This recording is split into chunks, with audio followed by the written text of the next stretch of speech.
Bad Larry. What's up, everyone, and welcome back to the Bad Larry Kingdom. I'm your host, Bad Larry, and today we have an X-Men double feature, issues 20 and 21, both written by Jed MacKay and drawn by Nito Diaz. Issue number 20 is titled A Civilized Discussion, and clearly Agent Lundquist is not being civilized at all. Who starts a conversation with a left cross to the face? This issue comes on the heels of the Hellfire Gala, where the terrorist group called 3K exposed to the world that they have a contagion or virus that will turn humans into mutants. It's only a half-truth though. 3K can only turn some people into mutants. The procedure is not 100% effective. But that is not even what Agent Lundquist is mad about, though. He is mad that Cyclops knew of the threat and didn't share the intel with him. Like Cyclops owes this alphabet boy anything in the first place. Anywho, Lundquist is pissed and wants to fight, so he and Cyclops throw down. The key to this fight is that Cyclops is holding back. As you know and will become aware in a later issue, Cyclops can solo the entire X-Men team and win. So fighting this jackass hand to hand is light work. I mean, Cyclops isn't even using his powers. The point of this is to show the heavy hand the government is taking regarding mutants. The government wants to control the X-Men and mutants now that Krakoa is no more and Cyclops is fighting like a regular civilian to show how tyrannical the government is being. Agent Lundquist brings up Ben Liu, a human adult that was turned into a mutant by 3K and is now living and training with the X-Men. The question is really about jurisdiction. The government has jurisdiction over humans, while Cyclops makes it clear he has jurisdiction over mutant affairs. But Ben Liu isn't a born mutant. He is a mutate. So the government wants him because he started life as a human. Cyclops has a different opinion. Dude has powers now. He belongs with the X-Men.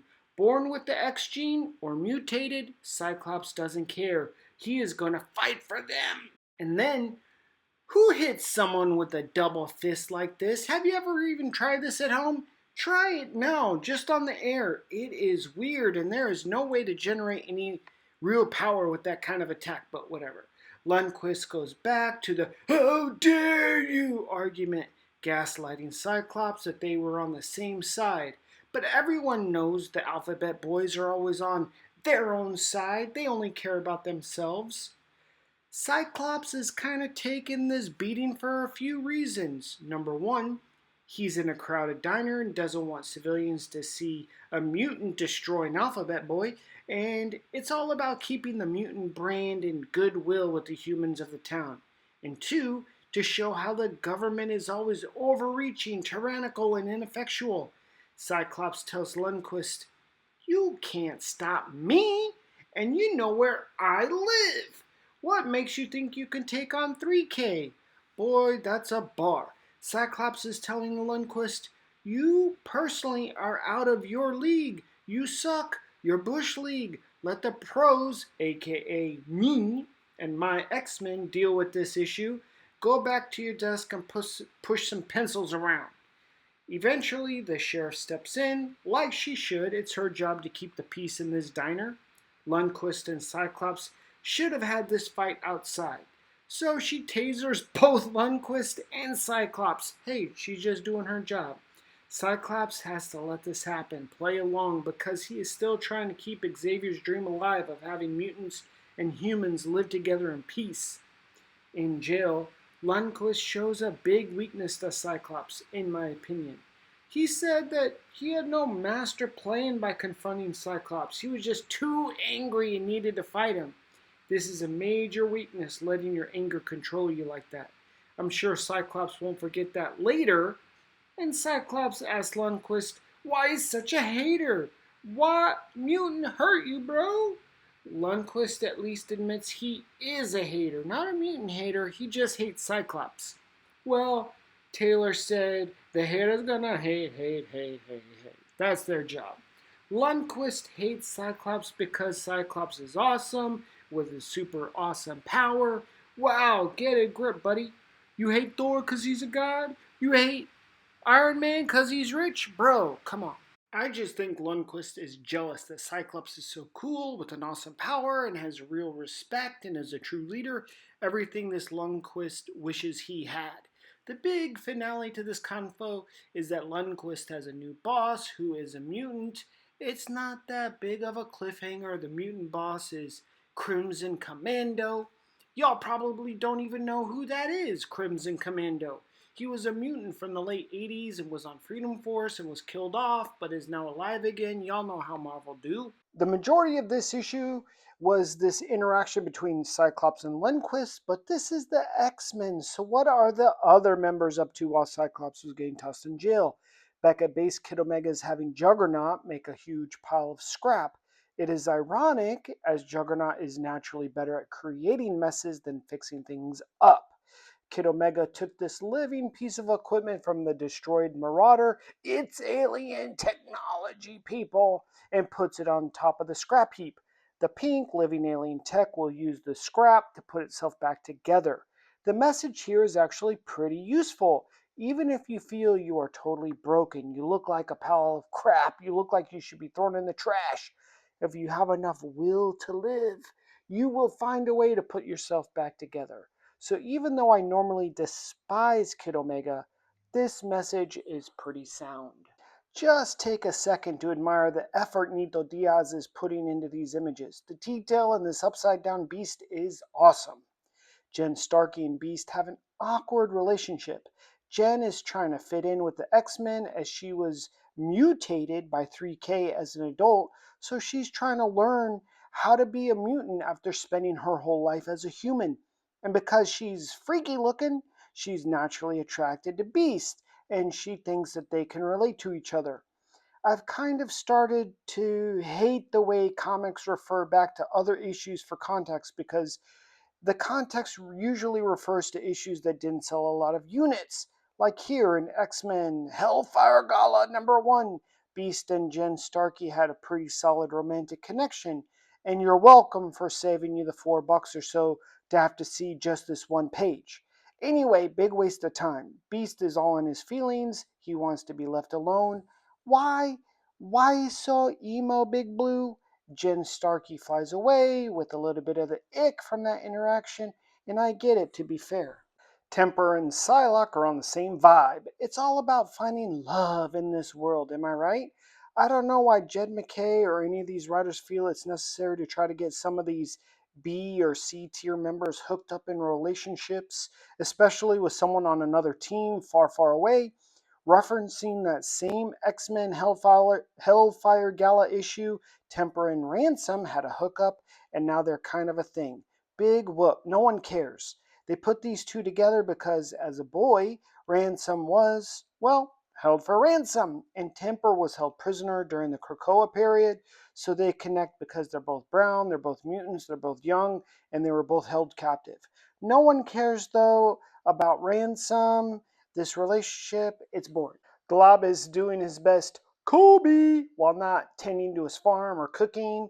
I like Glob's vibe. Showing him just shooting hoops with Ben Liu shows that he's a chill dude. He accepts his role on the X-Men. He's just glad to be on the team. Ben Liu is an adult and is less keen to attend school to learn to use his powers or become an X-Man. I get it. Ben used to be a human working a regular job. So why, as a 30-year-old, you want to go to some school with teeny boppers who are just developing their powers? He has a good point. But train he must. It's the X-Men way. And at dinner, the team learns Cyclops is in jail. Kid Omega is really winning me over, saying he doesn't talk to cops when asked to probe the sheriff on why Cyclops is locked up. That's right, Kid Omega, don't talk to the fuzz. And as the saying goes, when the cat's away, the mice will play. We learn quickly what happens to the X-Men when they are without the strong and competent leadership of Cyclops, which we see in this next issue, #21, called Upstarts 2. This issue really focuses on Jen Starkey and her development. Jed McKay does an excellent job writing the scene and allowing Nito Diaz to create a wonderful visual. Birds like to perch way up high. Jen Starkey is rocking her bird form, and unlike Warren Worthington III as Angel, who is always in his same mind frame, Jen is a mutation is different. She adopts more of the innate characteristics of that define that animal. We talked about this a little bit earlier. Jen doesn't really believe she's an X-Men, even though she has a uniform, she's on the team. She has the imposter syndrome and super low confidence in her place, not only on the team, but in the world. But here, Jen starts to realize that being with the X-Men is giving her life some meaning. She acknowledges that she just up and left her human life in Detroit behind, and no one seemed to care. That kind of sucks, feeling like you are a nothing nobody to the world, but now with the X-Men, maybe she can make a difference, be important. Magic pops in to get Kid Omega and Jen on a side mission. The key question that Jen asks Magic is, so what's Cyclops saying? Even the newest person on the team knows that missions need to go through Cyclops. It's just the way it is. The result of Magic's actions here is twofold. Number one, we see the X-Men team really needs Cyclops' leadership to stay effective and balanced, and that the X-Men aren't the X-Men without Cyclops. Number two, initiative is a double-edged sword. People will only praise your initiative as long as everything works out. But if mistakes are made, the main leader will still take the brunt of the punishment and responsibility, which is why initiative is not always welcomed as a trait on a team. The Sugarman storyline is cool, but Sugarman is a wild character. Unfortunately, it falls flat after this issue. I think Nito Diaz just convinced Jed McKay to write this character in so he could draw him for funsies. But the premise is that Fitzroy works for Sugarman, and Sugarman doesn't take failure lightly. Sugarman exits stage left, and in comes the X-Men minus Cyclops from stage right. This will be round 2 of the X-Men fighting the upstarts, but without Cyclops leading the way, the situation is likely to get out of hand. Kid Omega locks Fitzroy down from being able to teleport while Orbit launches a counterattack. His little skittleball is making everyone nauseous. Weird powers, but effective. A blade is forged in fire. The metal must be tested against the fiery inferno of the flame. This is the battle that truly forges Jen Starkey into a real X-Man. Fitzroy says Jen is nothing, not a threat at all, disregards her. Big mistake, buddy. Ocelot is this team's super duper furry Wolverine character. He's fast, he's nimble, he's got the sharp claws, he likes to rip people open. Jugsy gives him a nice little backhand to get the party started. And Jugsy ain't finished with this fool though. There's more to come. Here is where the X-Men need Cyclops' leadership. Ocelot uses some psychology to get into Juggernaut's head, taunting him like a schoolboy. You need a clear head on the battlefield, not a crazed out Juggernaut all emotionally unstable. Whoever created this character Orifice was definitely smoking something illegal in the old peace pipe. Barf beans? I mean, come on, man. Y'all know I love me some magic, but sometimes the artist draws her soul sword, or the colorist colors it in a blue color. Here it's a fiery yellow, umber red. I don't know. Gotta have more consistency there. Or maybe it just changes based on the battle. Either way, she wields this soul sword like a badass, but she's about to cop some colorful balls to the face. No diddy. I do like how Kid Omega here is not OP. He's an Omega level mutant, but in battle he is no Wolverine, if you know what I mean.